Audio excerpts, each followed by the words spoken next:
சென்னை அரசு கலைக் கல்லூரிகளில் நடந்து வரும் கலந்தாய்வில் திரளான மாணவிகள் கலந்து கொண்டு தங்களுக்கு பிடித்த பாடப்பிரிவுகளை தேர்வு செய்தனர்.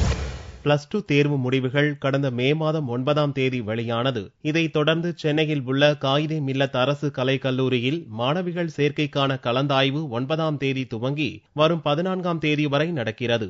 செவ்வாயன்று BA பொருளாதாரம், ஆங்கிலம் ஆகிய பாடப்பிரிவுகளுக்கும், 11ஆம் தேதி கணிதம், கணினி அறிவியல் மற்றும் 12, 13ஆம் தேதிகளில் BSc இயற்பியல், வேதியியல், உயிரியல் ஆகிய பாடப்பிரிவிற்கும், 14ஆம் தேதி தமிழ், வரலாறு ஆகிய பாடங்களுக்கும் கலந்தாய்வு நடக்கிறது. இதில் தகுதியான மாணவிகளுக்கு அரசின் விதிமுறைகளுக்கு உட்பட்டு சேர்க்கை நடப்பதாக கல்லூரி முதல்வர் சீதா லட்சுமி கூறினார்.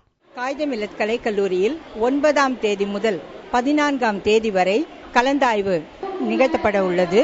விதிகளுக்கு உட்பட்டே நாங்கள் இந்த கலந்தாய்வை நிகழ்த்தி சேர்க்கை பணியை மேற்கொண்டுள்ளோம் என்பதை தெரிவித்துக் கொள்கிறேன்.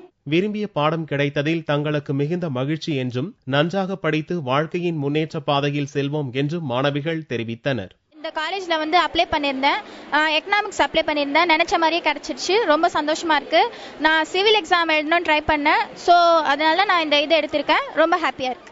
BCom போன்ற படிப்பிற்கான இடங்கள் நிரம்பிவிட்ட நிலையில் அப்படிப்பிற்கு விண்ணப்பித்த மாணவிகள் விரும்பிய பாடம் கிடைக்காததால் சோகத்துடன் திரும்பினர். பல்வேறு பாடப்பிரிவுகளுக்காக விண்ணப்பித்திருந்த ஆயிரக்கணக்கான மாணவிகள் கல்லூரி வளாகத்தில் திரண்டிருந்தனர்.